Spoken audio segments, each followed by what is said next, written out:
Buenas tardes a todos. Good afternoon, and welcome to our conference. This is part of the fifth cycle of conferences on astrophysics and cosmology organized by BBVA Foundation. It is an honor, a pleasure to introduce Professor Werner Hofmann from Heidelberg, from Max Planck Institute. He's going to talk about a new field, astrophysics. He's going to talk about astronomy with very high energy gamma rays. I'd like to thank Professor Ana Chucarro for her wonderful task organizing this cycle. And I'd like to thank BBVA Foundation for this unique opportunity. I'd like to thank Professor Don Rafael Pardo for his endeavor, always backing up sciences and for the benefit of our society. And thank you all for being here. On the other hand, I'd like to introduce Professor Werner Hofmann, who needs no introduction. You know that Professor Werner Hofmann was born in Baden-Baden. He studied physics in Karlsruhe, and he obtained his PhD in '77.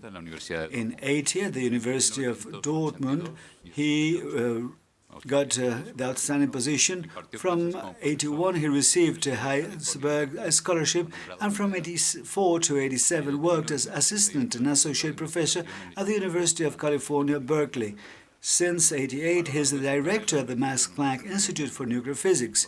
He's got very many awards. I'd like to mention the Rossi from the American Society of Astronomy, and the award given by the EU award. I met him back in the 90s, at the beginning of the 90s, when we started with the EGRAM experiment, where they were working at La Palma, and his outstanding work with the use of several telescopes at the same time was the possibility of using the Cherenkov radiation technique, and he's going to elaborate on this, enhancing sensitivity in a dramatic way. Now we can see many more sources because we control the tool in a better way. After this, Professor Huffman established the Cherenkov Observatory in Namibia. He's in charge of that still now. In spite of the challenges of constructing top technology observatories far from civilization, it is the Astrophysics Observatory with the highest success worldwide. And for high energy, he has discovered emission of very many galaxies, active galaxies, and they have obtained important results in fundamental physics in the search for the origin of dark matter.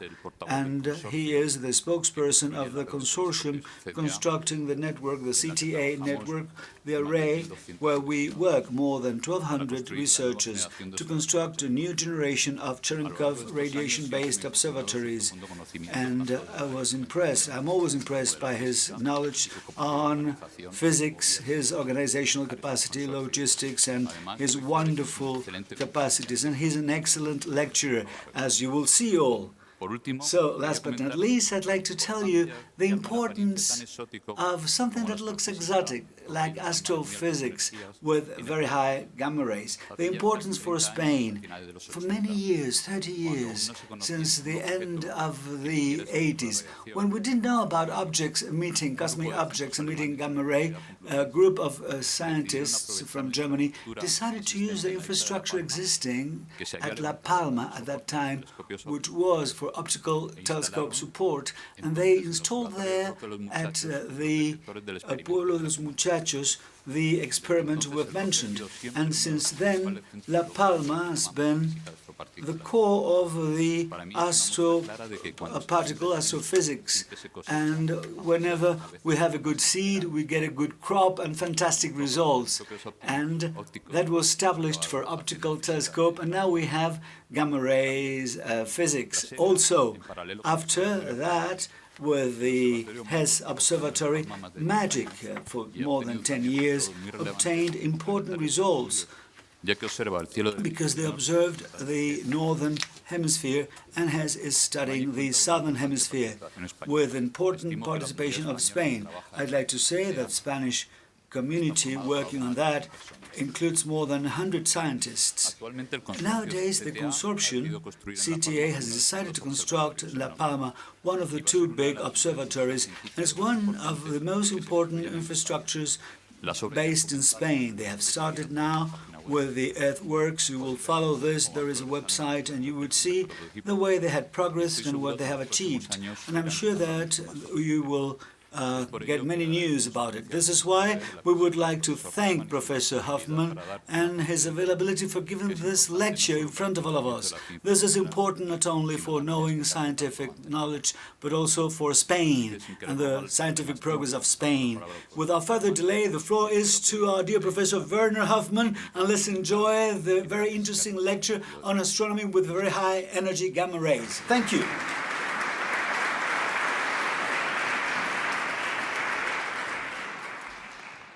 Well, thank you very much for the invitation to present our work here. Thank you very much for your interest. What you've just seen is one of the telescopes which we are operating in Namibia, and what I want to use this evening for is to tell you a little bit about the things we see in the sky with these telescopes, which give us new visions of our galaxy.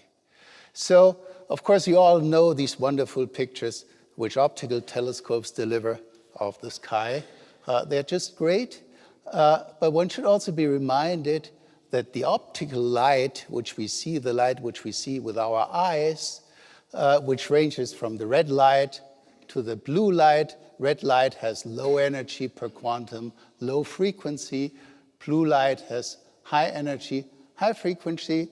That the range covered, the frequency or pitch range covered by the optical light, which we see with our eyes, is actually just, if I compare it to a musical analog, is just 1 octave on a piano. Now, from space, we receive electromagnetic radiation. Light is electromagnetic waves over a much larger frequency range. And in fact, if you stay with the analog of acoustics, what we see from space is radiation encompassing 70 octaves of the spectrum, meaning the universe out there is playing on a 15-meter-long piano. And much of modern astrophysics has been to expand the way we see the universe from the 1 octave of the visible light to as wide a range as possible. And it turns out that it's required to really understand what's going on out there. And let me illustrate this with a very simple example, again, taken from acoustics.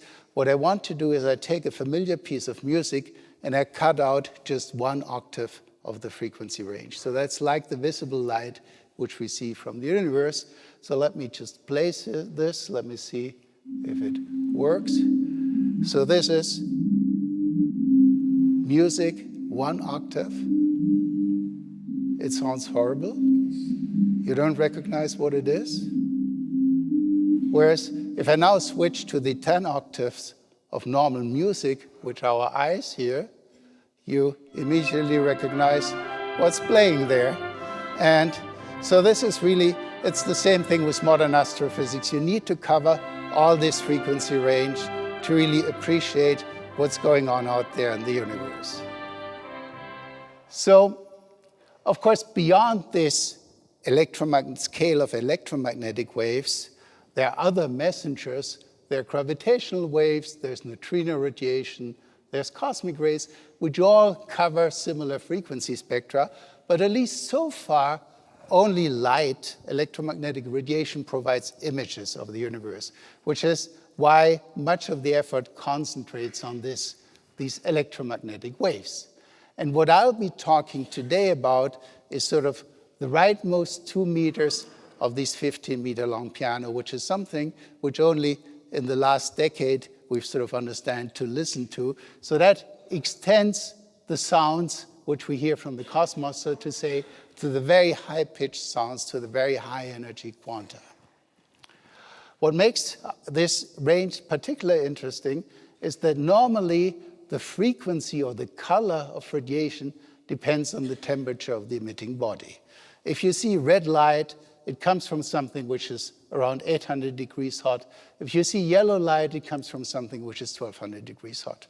Now you can ask, how hot has something to be which emits light or radiation at this very rightmost end of the spectrum? And the answer is there's nothing hot enough in the universe to create such radiation. So it has to come from some other means, which is why we call this the non-thermal universe. It's the universe of radiation which is made by some other means than just hot stars.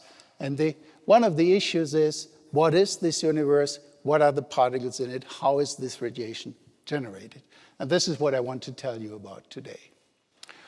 Now, of course, one could ask, if there's nothing hot enough, does that radiation exist at all? Now, what you see here is a picture in the optical of supernova 1006. It was observed in the year 1006. And the optical, a supernova is an exploding star. In the optical, you just see a little bit of a stretch here, not very impressive. If you look at it in radio, you see this big explosion shell of hot gas, which is expanding after the star exploded. If you look at it in X-rays, you believe to see sort of pieces of matter flying out there. You can superimpose all these to get an even more nicer picture. And since a couple of years, we know that the polar caps of this object glow in very, very high energy gamma rays and radiation, which is at this very extreme end of the spectrum, which is not supposed to happen. So this is a very young branch of astronomy. The first sources were discovered only in 1989, but it has been rapidly growing ever since. So let me just put this on a little bit more scientific terms. What you see here is, again, this sort of cosmic scale. There's a frequency which goes with it, which is the number of oscillation the wave oscillates per second. There's a wavelength of the radiation, and there's the energy per radiation quanta. Our visible light typically has an energy. We use units of electron volt, which is a tiny quantum of energy.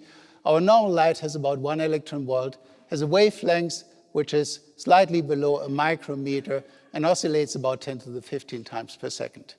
The radiation which we'll look at today is in this yellow band here. So it has energies which is 1,000,000,000 times higher per radiation quanta than visible light.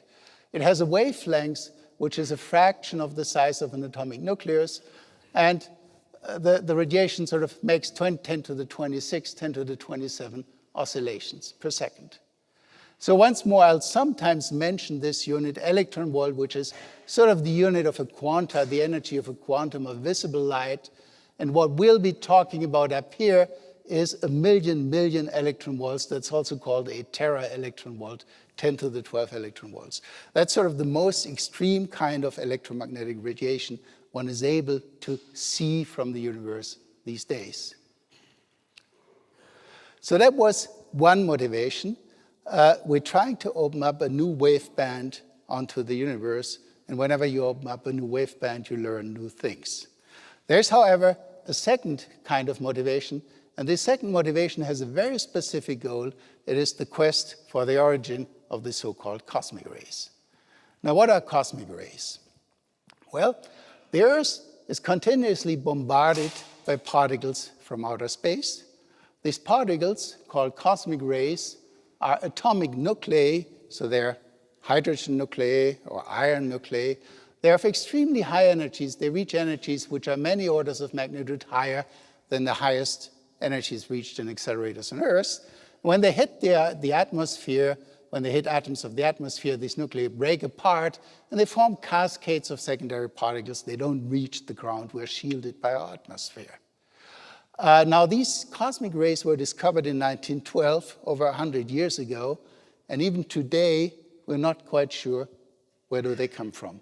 Where are these cosmic particle accelerators which generate cosmic rays and shoot them at us? And gamma ray astronomy, as I'll show you, is one way of addressing this question. Now, why are we so puzzled about the origin of cosmic rays? Let me give you an example. This is a starry sky. And if you want to know where is light produced, you just look at the sky. There are lots of dots. Each dot is a star. Where there are light quanta coming from, there's a light source. Straightforward, huh? Now we do the same thing. We take these particles, these cosmic rays, which hit the Earth, and we just look where they come from. By suitable means, we can measure their direction, and then we make a distribution across the sky, and then we'll see bright spots, and these are cosmic accelerators. So this is what we see. The sky is completely uniform, perfectly to a fraction of a per mil. They come from everywhere with the same frequency.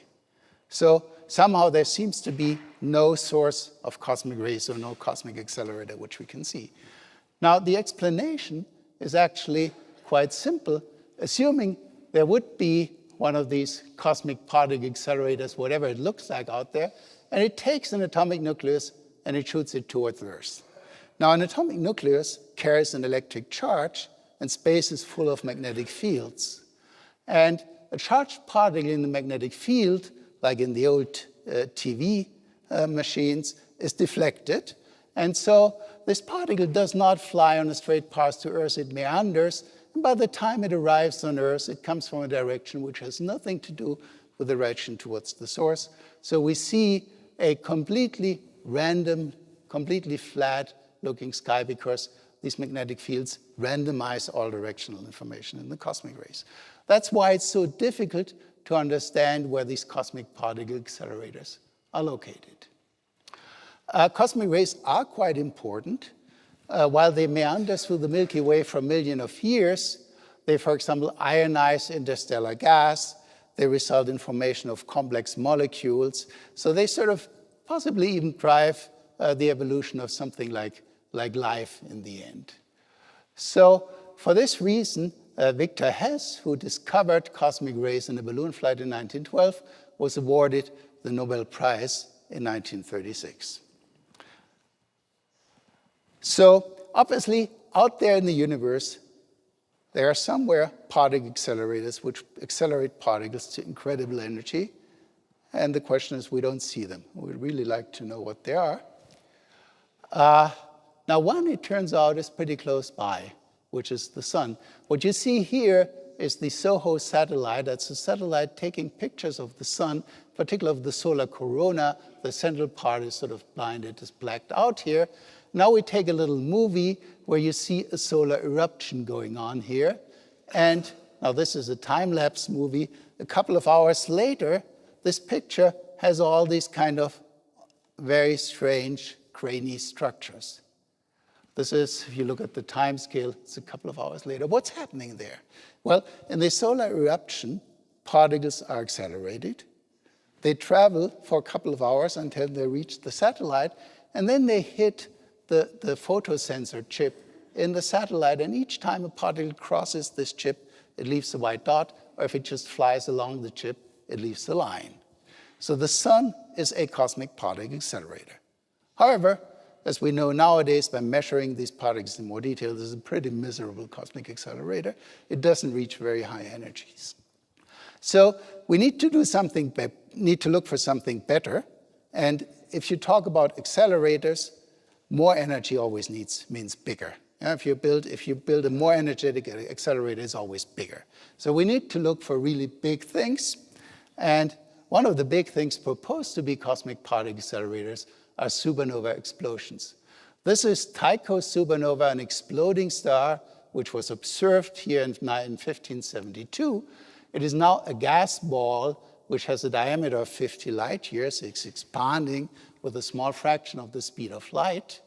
And quite early in 1933, Zwicky, a very creative astrophysicist, proposed that supernova explosions are cosmic accelerators based on the argument that they're the only objects which have enough energy to fill the galaxy with cosmic rays. It took quite a while until 1949, until Fermi, another great scientist, came up with an acceleration mechanism, how these objects actually accelerate particles. And let me try to illustrate what the theory is. So this is a supernova shockwave. It's a fireball expanding in space with a velocity of a few thousand kilometers per second. Now, in this fireball are all kinds of magnetic fields traveling along with the same speed. And there are also in the ambient medium other magnetic fields. And as we know, charged particles are deflected in magnetic fields. So what can happen is there's an atomic nucleus sitting there or flying there leisurely around. It's hit by this expanding wave, which comes towards the nucleus. It's kicked a little bit, then it's scattered back, then it hits again some scattering center, some magnetic inhomogeneity out there. It's kicked back and forth, and each time when it's kicked by this expanding supernova shell, by this expanding gas ball, it gains a little bit of energy. So the mechanism is actually,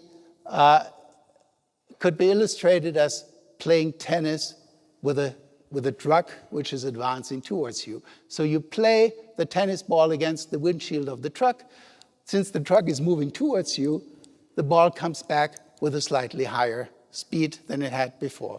Now you return it again, and it has an even higher speed. You return it once more. And if you do that 1,000 times, you've got a pretty fast tennis ball. And of course, at some point, the player will miss the ball and the thing shoots off and makes a spectrum of energies of tennis balls of all kinds of velocities. And that's sort of the way how these supernova accelerators are supposed to work. Now, the question is, this is theory. Can we test this somehow?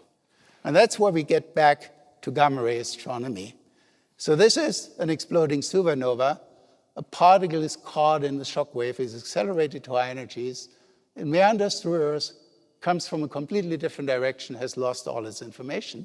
However, once in a while, this particle collides with the gas of the supernova and creates new particles, and some of these particles decay into gamma rays. Gamma rays are electromagnetic radiation of very high energy. Electromagnetic radiation travels on a straight path, so this gamma ray travels on a straight path to Earth, and if we look where it comes from, we can see the cosmic accelerator. So there are two important messages. The one is cosmic particle accelerators generate gamma rays. Wherever there are high energy particles and there's matter, there will be gamma rays made. And vice versa, gamma ray astronomy reveals cosmic particle accelerators. That was one of the driving forces behind the evolution of the field after 100 years after the discovery to finally see the sources of cosmic rays. One of my French colleagues said gamma ray is looking at a sky is not your nice, quiet night sky. It's sort of more like the turbulent sky of Vincent van Gogh. You see the regions of the universe where there's a lot of motion, a lot of energy to accelerate particles. Gamma ray astronomy traces the energy skeleton of the universe. So really looking at a different different aspect of the universe. So that was the second part of the motivation. The first one, opening a new window. The second one, very specific, targeted as understanding this magic cosmic particle accelerators. Now, if we want to do that, we need to somehow detect gamma rays. We need to build telescopes for this very high energy radiation.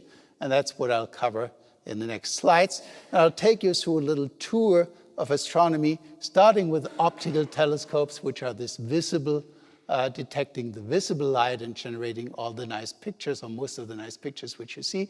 Now, an optical telescope in principle is a very simple thing. You just take a focusing mirror, you put some sensor in the focal plane, and you take a picture. Of course, in reality, life is infinitely more complicated, but the principle is really simple. Things get, if you now move up on this cosmic scale, up here, roughly, this would be X-rays, the X-ray domain. Things get more complicated because X-rays are absorbed in the atmosphere. They don't make it to Earth, so one needs to detect them in space. That's the first thing which makes life complicated. The second thing which makes life complicated is that there are no mirrors for X-rays. If X-rays hit a mirror, they're just stuck. Now, fortunately, one can reflect X-rays if one reflects them if they hit a metal surface under a very shallow angle, and then they are slightly bent and slightly deflected. And one can use such concentric shells to focus X-rays and to make pictures in X-rays. So that's how X-ray astronomy works. Now, we want to move up even further to the very highest energy, to the right scale of this cosmic piano. And then things get a bit more complicated, even more. Gamma rays are absorbed in the atmosphere. They don't reach the ground. And there are no lenses or mirrors which one could use to focus gamma rays. So what can one do? The first thing is easy. We just go in space. The second one is a bit more complicated. And the way to address that is sort of a brute force approach. One takes a stack of iron plates, about 30 centimeters of iron plates, and puts them in the path of the gamma ray with some detector elements. This is some kind of track chamber. in between. And you see that this gamma ray comes here, generates a cascade of secondary particles, which you see here, which then is slowly absorbed. So what's happening is the gamma ray up here converts into an electron and a positron. In the next iron plate, they again radiate gamma rays, they convert again. So you get an entire cascade of particles. And of course, you can just now point back this cascade and see where the gamma ray came from. This is the principle of the Fami Gamma-Ray Space Telescope, a really great instrument which has made tremendous scientific impact. It's about a square meter size. It flies a converter where gamma rays convert into two particles, and then down here is a shower where the particle is absorbed. This is a picture of the Fermi instrument as it was built. It's quite interesting. The three gentlemen here are Bill Atwood, Peter Michelson, and Steve Ritz, who sort of are the inventors of the instrument. Of course, they just stay there, are there in post, and of course, there's one person out of four working, and it's not known who the working person actually was in this picture. But you see sort of the size of this instrument is about a little bit over a square meter. It was launched in June 2008, and unfortunately, I don't have the time to tell you about the great physics that it has done, because if you want to really go to the rightmost end of this scale, this instrument runs into a problem, which is that these very high energy gamma rays are rare. They come sort of at a rate of maybe 1 quantum per square meter in year, or 1 quantum per square meter in century. Now, if you've got a square meter sized detector and you wait a year for 1 quantum, it's maybe just barely acceptable. If you wait a century, it's really bad if you're trying to do a PhD thesis. So obviously one needs bigger detectors, and something which is a square meter won't do. Now let me just explain why these are so rare. It's not a surprise, it's quite natural. Because the universe has a certain amount of energy. Take, for example, 1 erg of energy. 1 erg of energy are about 10 to the 12 electron volts. Out of 1 erg of energy, you can make 1 million quanta of normal light. You can make 1,000 million quanta of X-rays. You can make 1,000 quanta of the giga-electron volt energies, which Fermi detects, or you can make 1 tera-electron volt, 10 to the 12 electron volt quantum. So it's no surprise that at these high energies, you got a lot less quanta than you got at low energies. The reason is simply the same, why there are a lot more mosquitoes than elephants on Earth. So obviously, with a square meter instrument, we're not going to get very far, and we need to have something bigger. And the idea is now the following. We need 30 centimeters of iron. Flying a football field of 30 centimeter thick iron in space is something which you cannot do right now. However, we're here at the bottom of the atmosphere, and the atmosphere has a column density of 1,000 grams per square centimeter. On each square centimeter here, there's a kilogram of atmosphere. Now, a kilogram of atmosphere is about 130 centimeters of iron. So we don't need to put iron in space. We can simply use the atmosphere, and the same particle cascade will develop in the atmosphere. We only need a way to detect it. And the way to detect it is that these particles, when they rush at speed of light through the atmosphere, they emit a bluish light, so-called Cherenkov light. It's beamed forward like the headlights of a car at a rather small angle.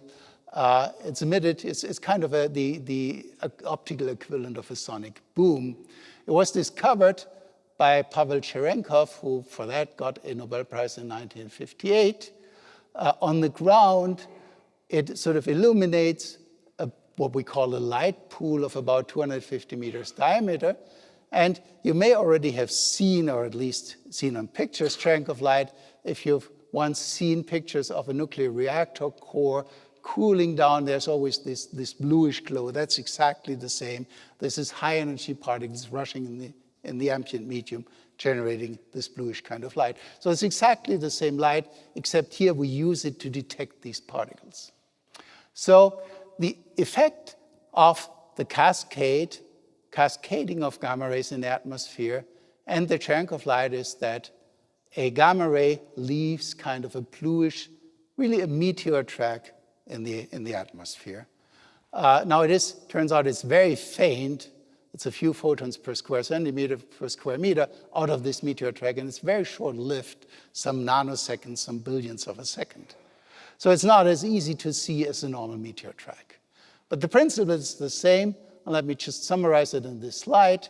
So gamma ray enters the atmosphere, generates a cascade of secondary particles. These emit bluish light. The telescope takes a picture of this cascade, which is sort of a track, which we see in this photosensor, and we just extrapolate the track back to space, and we see where the gamma ray came from.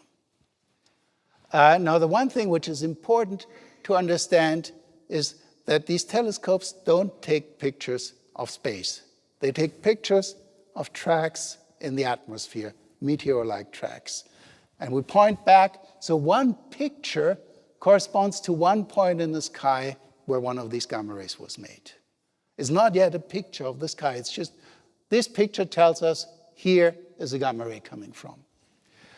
If we want to get a picture of this gamma ray sky, what we need to do is wait and accumulate many such pictures and superimpose them, and then slowly, as we collect more and more of these gamma rays, some kind of picture of a celestial gamma ray source will emerge.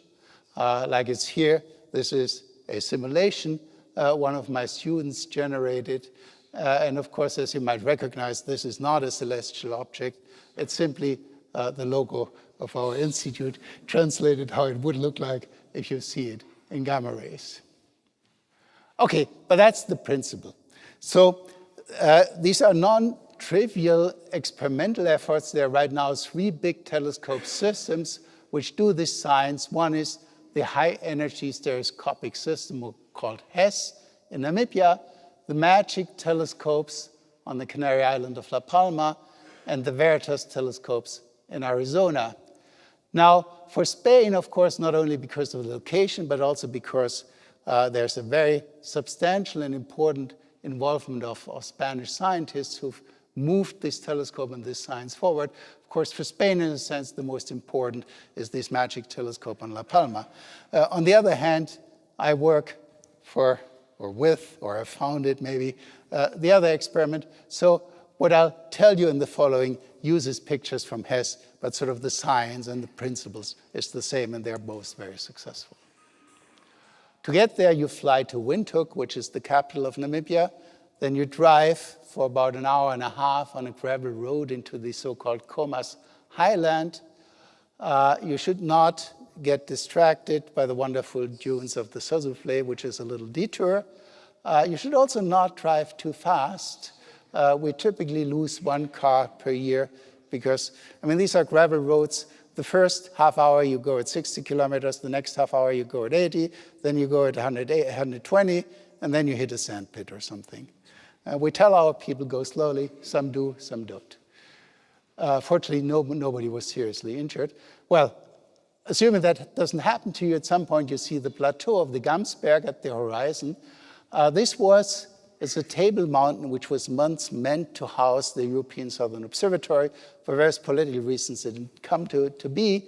But it's well known and an excellent spot for optical astronomy, and at the base of this table mountain are our telescopes. So this is one of these telescopes, which we built there.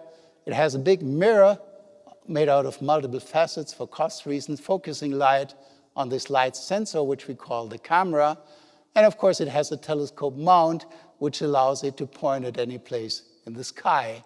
And this camera here is a bundle of so-called 1,000 photomultipliers, about 2 meters across. I'll get back to that. So let me just show you, this is a picture from the inauguration in 2002, which gives you a bit of feeling for the size of these telescopes.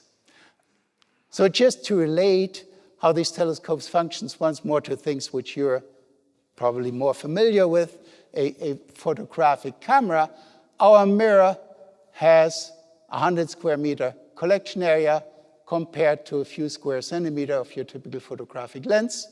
Our photo sensor is this bundle of photomultiplier tubes rather than a silicon chip. One of the reasons is that we need a big sensor. It has about a square meter area, whereas the silicon chip in your camera has a few square centimeters. Where your camera really excels, however, is the number of pixels. Typical camera has 20 plus million pixels.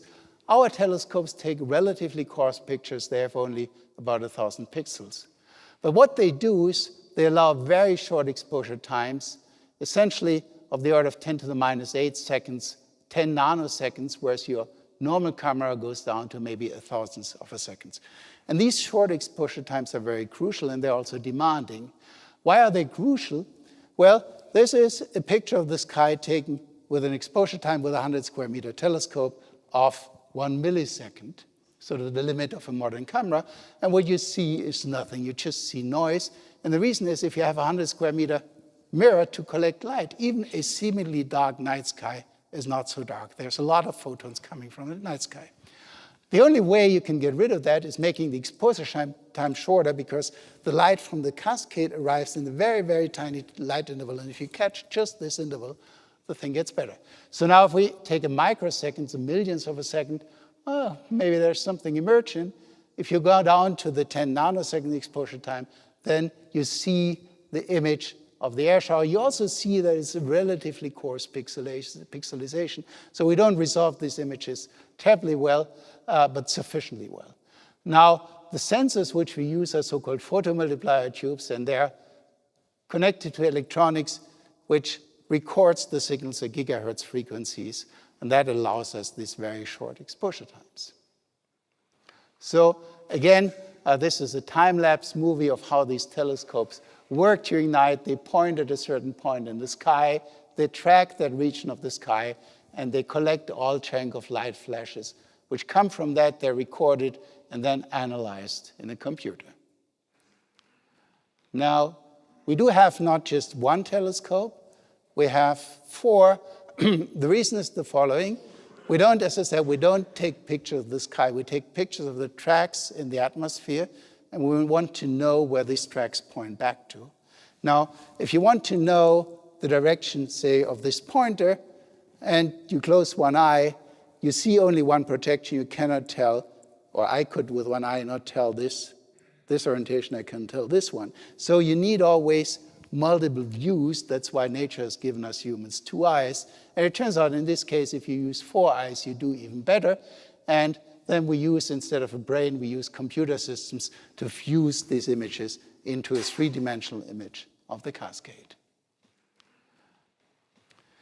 Now, when we decided to go to Namibia, we're afraid of lots of things. I mean, this is Southern Africa. There are corrupt customs officers. There are lots of poisonous snakes. There are all kinds of big cats around. So we're terribly afraid of what might happen. None of that happened. I mean, we didn't. All the customs officers were fine. All the snakes ran away before human come. None of the big cats was there. What we didn't expect was African bees. They're very angry if you disturb them, and they like to build their nests wherever there's sort of a little enclosed hole or something. And a big telescope has lots of little regions where you can build nice nests of bees. And so our technicians in the end ended up sealing every little possible hole where these animals could build a nest. They get really angry when they're disturbed. Another thing which we didn't expect, these are the mirrors. For cost reasons, we built the mirrors out of small, in this case, 60 centimeter facets. And there are motor actuators which allow us to move these facets to make a coherent image. Now, again, the things had to be cheap, so these are motors which normally move your car windows up and down. And it's interesting, these motors are watertight, because if you run your car into a river, the statement is you should at least be able to open the window once to get out. And so they have little diaphragms about here, which allow a slight humidity exchange between the inside and the outside of the motor to avoid accumulation of moisture inside the motor. And this is sort of a little paper thing. And it turns out there's a Namibian bug which likes to eat exactly that kind of paper. So the bug ate all these little diaphragms in our motors, water got in, and we had to exchange a few thousand motors and clean them. And so the bad things we expected didn't happen.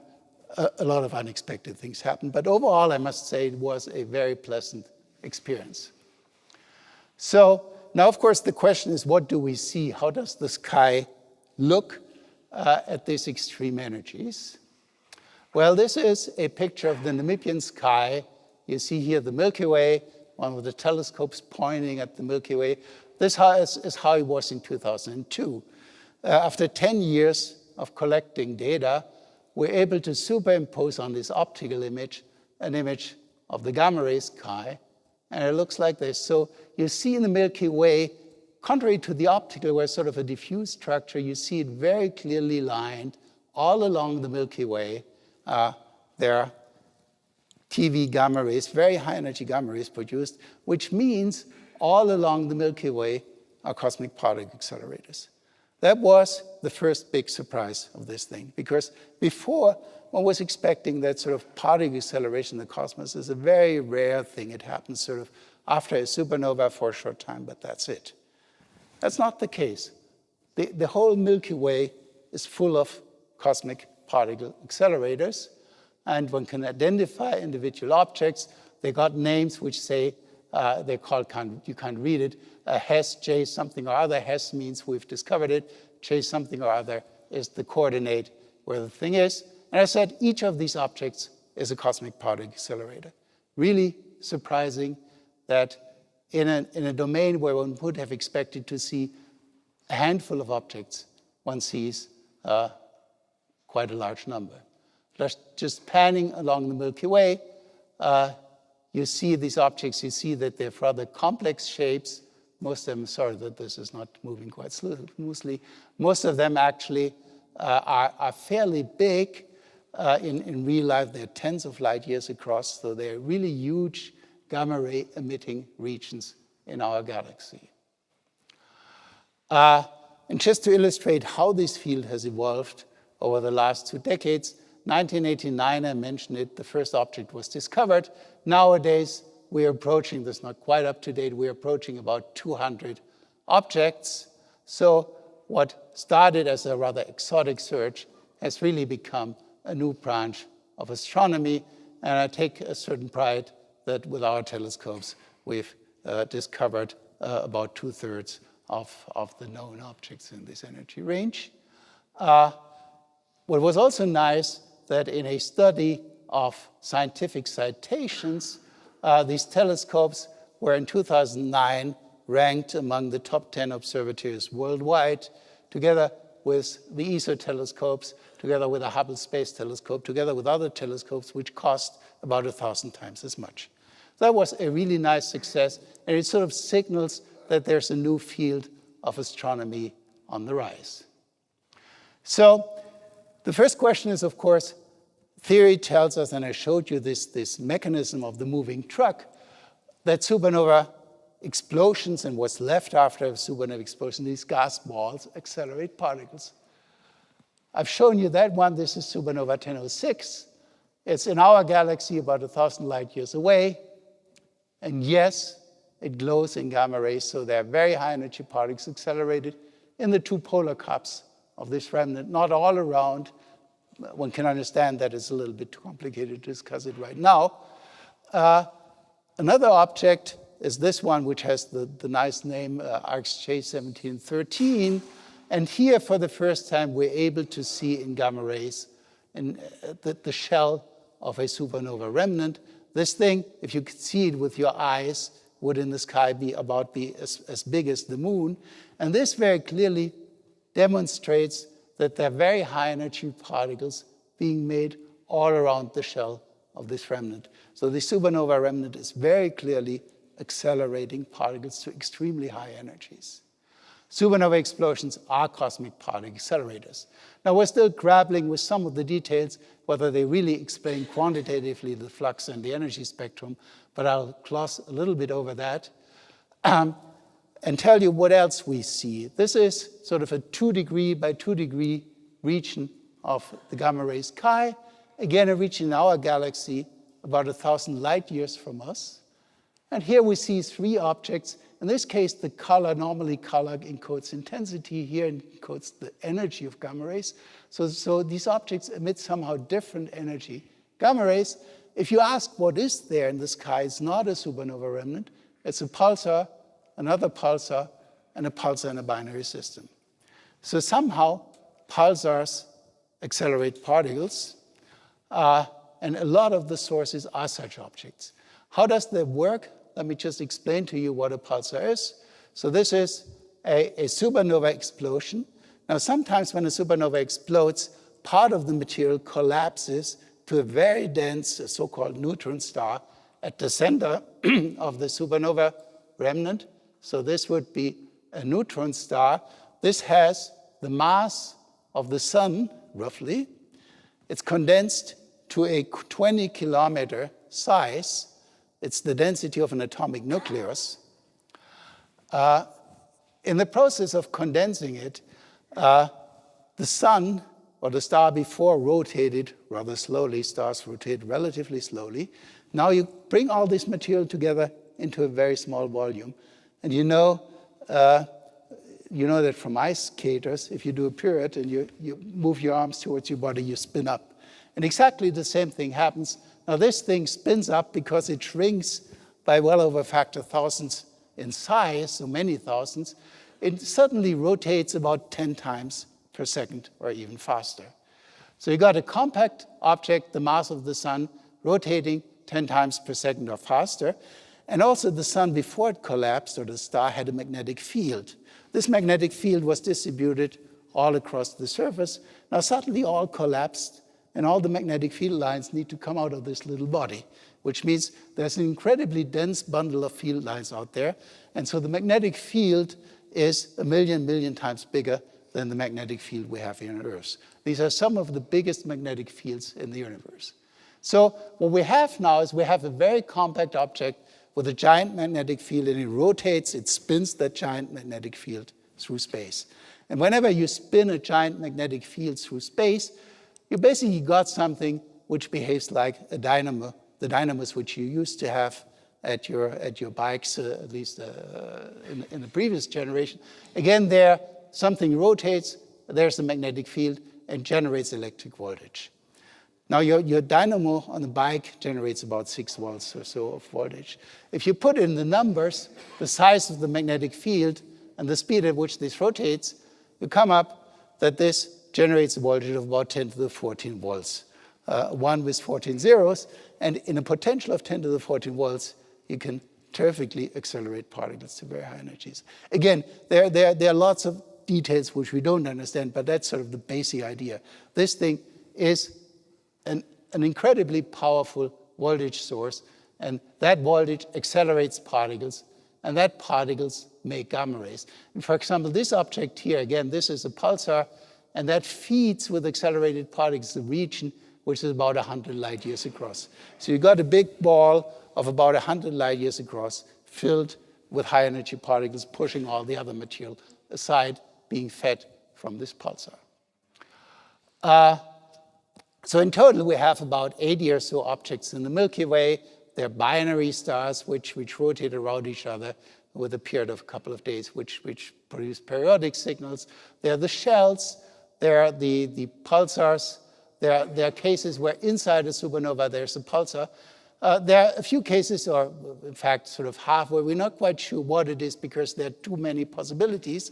What's also interesting, there are a few where we don't see anything. So there are gamma rays which come from a region of the sky which has no object which we believe can accelerate particles and make gamma rays.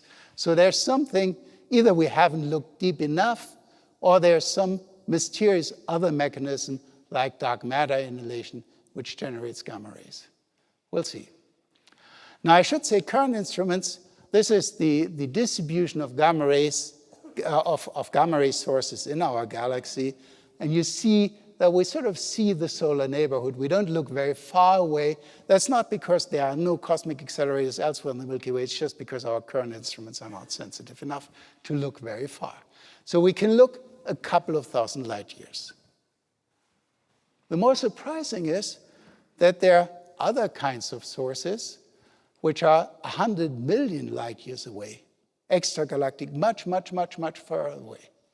And one of these objects I want to discuss is something called PKS Parkes 2155. It's an object in the Parkes catalog. If you look at it in the sky, it's just a little star. Looks like a little, well, not very interesting. If you look at it, well, what this, however, is, it's a galaxy which at its core contains a supermassive black hole of a mass of about 1 billion, an English billion, I tend to get confused, solar masses at the heart of a galaxy. Now, you'd think black holes are called black holes because they're black. So why should this thing emit anything? It's a sort of common misconception that black holes are black. Out of a black hole, nothing can escape. But if something falls into a black hole, while it's falling it emits a lot of energy. So in fact, some of the brightest objects in our universe are black holes. If you have a well-fed black hole, which accretes lots of stars and material, it even produces these jets. So not all the matter falls into a black hole, but at nearly the speed of light, matter is expelled from the black hole in the form of a jet, and all of that is glowing in all bands of the frequency range. So black holes are really typically not black. And one of these objects, this is the object PKS 2155 I told you about. This is the gamma-ray flux, which we see from this thing. There are two things which are remarkable. One is, if you take the amount of energy in these gamma rays and you know how far the object is away, and you calculate how much energy it produces, then it produces about 100 times the luminosity of our galaxy. So the thing in these extreme energies is 100 times more energy outputting than our entire galaxy. The other thing which is remarkable, this is a time scale in minutes. So the emission changes on a time scale of 2 minutes or so by a significant amount. Why is that so amazing? Well, let me give you an example. This is our galaxy. We're here. Let's assume somebody were to turn off all the stars in our galaxy tonight. Some evil being. The question is, what would we see when we look at the night sky tomorrow? So somebody turned off all the stars in the galaxy. This is the night sky today. How would the night sky look tomorrow? That's how it would look tomorrow. Exactly the same. That's how it would look in a year. That's how it would look in 10 years. Hasn't changed. Why hasn't it changed? The reason is the nearest stars are many light years away. So the light from the stars travels years before it comes to us. And if somebody turns off a star, it will be years until we notice. In fact, it will be for most of the stars hundreds of years, or even thousands or 10,000s of years. So the galaxy is about 10,000 light years big. If somebody turns off the galaxy, it will take 10,000 years until the light from the stars shuts off, because the last ones take 10,000 years to come to us. So what does that mean? It means if somebody can turn it off, on and off on a time scale of 2 minutes, it cannot be much bigger than the distance light travels in 2 minutes, because otherwise we would see the light coming from the back side while the front side is already turned off. So we have an object which has a size of about 2 light minutes or so, which is about the size of the solar system. And that region outputs 100 times the energy of our entire galaxy. And it switches it off on very short time scales. And I would really be very happy to know how it does that. It's an incredible energy machine. We're trying to understand them, but we aren't quite there. Let me just, before I come to a preliminary conclusion and give you a bit of an outlook, briefly mention, of course, we do have a not quite as massive black hole at the center of our galaxy. The center of our galaxy is roughly here. And the question is, shouldn't we see that black hole? Shouldn't that be outputting a lot of energy? Now, the answer is that one is a bit of black hole because there's just not a lot of matter falling into it these days. Probably 100 years ago, it was different, but these days there's not a lot of matter falling into it. But nevertheless, it turns out it is a particle accelerator, and a fairly strong one. This is now an artist picture of what we understand from our observations of the galactic center. So there's a very strong particle accelerator sitting at the very galactic center, at or surrounding this black hole there. It accelerates particles to very, very high energies. These particles then interact in the dust torus, in this torus of dust, which surrounds the central black hole and turns that torus into a very intense gamma ray source. And the intensity of cosmic rays of these high energy particles in the galactic center region is about 2 orders of magnitude, 1 to 2 orders of magnitude higher than the density of cosmic rays here, because this is such a powerful cosmic ray source. So yes, our own black hole does accelerate, it does convert energy, it's just not being all that well fed, but that may change on time scale of even years or hundreds of years. So let me come to a preliminary conclusion and then tell you a little bit about the outlook. So gamma ray astronomy at these extreme 10 to the 12 electron volt energies opens up a new window onto the universe, onto a different universe of cosmic particle accelerators. And one of the big surprises was that particle acceleration happens everywhere throughout the universe. And we know nowadays that without these particle accelerators, our galaxy would look different. So it is not a little side effect. It's something which is turning around a lot of energy and which is influencing the way the universe evolves. So this is, again, coming back to Vincent van Gogh's picture. One sees the places where there's a lot of energy being dissipated in the universe. We do have a qualitative understanding of the mechanisms, but we have a long way of really quantitatively understanding how these accelerators work and how they impact the evolution of galaxies. And there are lots of other interesting questions which I couldn't cover. And basically at this point, we're sort of restricted by the sensitivity of our instruments. I showed you that we see only a part of the galaxy. So our chairman was friendly to say that our telescopes are among the best in the world. If you have the best telescope in the world, what do you want? An even better telescope, of course. I mean, that's normal for astronomers. So a little over 10 years ago, we thought about how can we build an even, and of course here, better means bigger. How can we build a bigger telescope? Okay, so you dream of an even bigger telescope. Now, and the question we asked ourselves in 2003, how can we build a big telescope without it being incredibly more expensive? A telescope consists of a mount, which is called a steel structure, a mirror, and a photosensor. And you can ask, how do the costs scale if you build bigger telescopes? It turns out the mirror just gets more expensive as the area grows. The photosensors get very little more expensive. What really costs is the steel structure, which essentially decreases like the third power of the size because it's a volume. So we thought, is there any way to get rid of the steel structure? Well, there's the Arecibo radio telescope, which is a big dish dig into the ground, and then you have a receiver, and instead of turning the dish, you simply move the receiver. It's very nice, works for radio telescopes. Unfortunately, the optical requirements, the imaging requirements are not such that we could use it. So the next thing we thought about was a Schmidt telescope. A Schmidt telescope is a nice thing. What it does, it has a slightly bigger mirror than it needs to, and the camera just looks at a certain part of the mirror. If you want to look elsewhere, you use a different part of the mirror. Gets rid of the mount. The problem is now you need a much bigger mirror than you would have needed otherwise, and all your financial advantage is gone.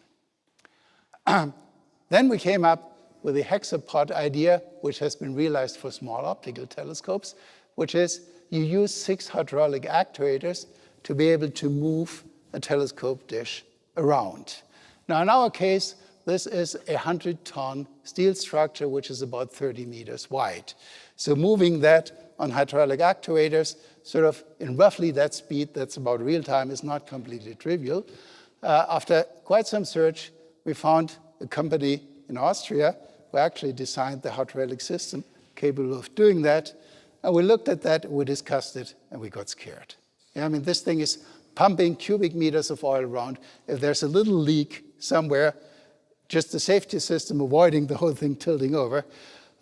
So in the end, while this was a little bit less expensive, we were so scared that we reverted back to the design and rather tried to get a bit more money. So that was the design which we had in 2003. This is the telescope we had in Namibia in 2012. This is the 4 already big, as you've seen in picture, telescope which we used since 2002. This is the largest such telescope on Earth, a 600 square meter dish and a very fine resolution camera.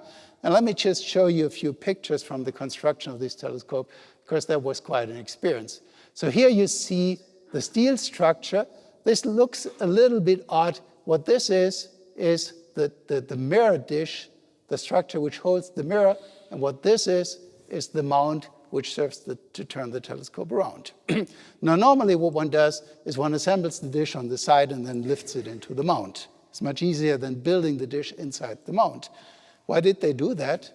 Well, the reason is there's no crane in that part of Southern Africa strong enough to lift the 60-ton dish up. And just to give you a feeling for how big the telescope is, this is sort of the elevation bearing with a little working platform. You zoom in, you see a few people working there. So it's really a big structure. And the idea how to pull that up was sort of something which has never been used for telescopes. What you see up here are hydraulic actuators. And the way they work, they're basically steel ropes going down to the dish. And the idea is now you have a hydraulics which grabs the rope, lifts it up a little bit, then the next come lifts it up, the one grabs around, and so on. Had never been done before for a telescope. You see here Renate Schmidt. Renate Schmidt, she is the head of the Namibian Engineering Association and the lady who designed the telescope. And this was the moment when the dish was supposed to go up. And she obviously looks just a little bit skeptical, but it turns out it worked just fine. I mean, this was sort of a morning in 2011. And the thing, of course, this is a bit of time lapse. The whole thing took about 8 hours or so. The thing moved up. It got stuck here a little bit and took a little bit of a kick, but then it was fine. And as I say, it was the first time something like this was done, was such a structure. Then one has the dish hanging up there. One needs to turn it around, mount the mirrors, and then this telescope, again, this is a time-lapse movie, is in operation, and we've shown first results at conferences. So this made the best instrument in the world even a little bit better. But in this field, I mean, the lead times are long. It took us 10 years to build this telescope. So rather soon after that, we started to think ahead. And what do you want if you have a big telescopes? Many big telescopes. Even more sensitive, even better, even bigger. Well, didn't get quite there, but not too far. So in November 2005, we submitted a 5-page letter, 5-page proposal to the European Commission saying we want to build a large array of such Cherenkov telescopes to push our knowledge even further. And we want to build it as a European science infrastructure. Well, then basically a lot of paperwork and a lot of research work converted this into what we now know as the Cherenkov Telescope Array CTA. It is a worldwide consortium of scientists driving this development. 32 countries, all the ones marked in blue here, over 200 institutes, over 1,300 scientists and engineers. Essentially, the worldwide community working in this field is participating in this instrument. Should also say there is, recently the sites were chosen. There will be 2 such instruments, one to cover each hemisphere. The northern one will be on the Canary Islands in La Palma. The southern one will be in ESO in Chile, which means all of us will have to learn Spanish, obviously, to visit these sites. And I should mention that there's a very strong Spanish contribution to CTA. As I mentioned already, Spanish scientists have been driving this field forward for a long time. They were central in the evolution of the field. There's a significant number of institutes of Spain, here from the Madrid region, from the Barcelona region, and from elsewhere, involved in this enterprise, and of course was instrumental in convincing us to host the Northern Array on La Palma. So this is where the Northern Array will be built. These are the two magic telescopes of our colleagues, and basically will fill this entire plane with telescopes. The hosting agreement with the Instituto de Astrofísica de Canarias was signed in September this year, and in fact, construction has already started for the first really large telescope. This is how it will look like in a year from now, with a 23-meter diameter dish, able to point at any point in the sky within 20 seconds. So this big structure moves at incredible speed to be able to catch transient sources. The counterpart in the southern hemisphere will be located on the area of the European Southern Observatory. So there's Terra Paranal, which has the very large telescope, Terra Amazonas, where the even bigger telescope, the future ESO telescope, is being built. And our telescopes, about 100 of these telescopes, will be sited in the valley in between, making use of the existing ESO infrastructure. So basically, the outlook is that hopefully by 2022, we'll have now not just 4, but large arrays of these telescopes operational, giving us a completely, an even deeper view at all these new phenomena, and hopefully helping us to really understand. I mean, right now we see there are lots of new phenomena, but we don't understand them in detail. And the hope is that with that instrument, we'll come to a very detailed understanding. These telescopes combine, these arrays combine telescopes of different sizes for wide energy coverage. And this is sort of an artist's view again of how this could look like. So there's some event happening in the sky, sending out gamma rays, and they make these blue light flashes, which are then detected. So I trust that with this new instrument, we'll push the field even further. It will be an observatory where you can apply for observation time. It will be an open observatory, and it will really put very high energy gamma ray astronomy into the mainstream of astronomy.